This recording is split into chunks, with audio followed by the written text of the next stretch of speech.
So to find the surface area of this prism, one of the easiest ways is to first find the perimeter of the base. So here is the base right here. And we know that this side here is 3. We've got another 3 right there.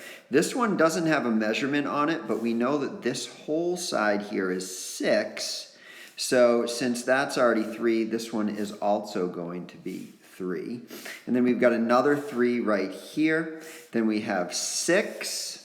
Plus 6, and then we have plus 6 more. You add all of that together, that gets you a perimeter of 24. Now what you're going to do is you're going to multiply that by the height of the prism, so 24 times 9, that gives you 216. So that is the area of all of these faces all the way around, every single one of the faces. Now what we need to do is think about the bases. So I'm going to break this base up into two shapes. A square, which is 3 times 3, that gives you 9. And then this rectangle, which is 3 times 6, which is 18. I add both of those together, it gives me 27. Now there is a top and a bottom, so I have to do 27 times 2, which equals 54. So now in the home stretch, to get the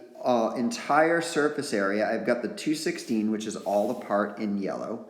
And then I have the two bases, which is 54. I add those two together, and it ends up with 270 centimeters squared. But for assessments, just type in 270.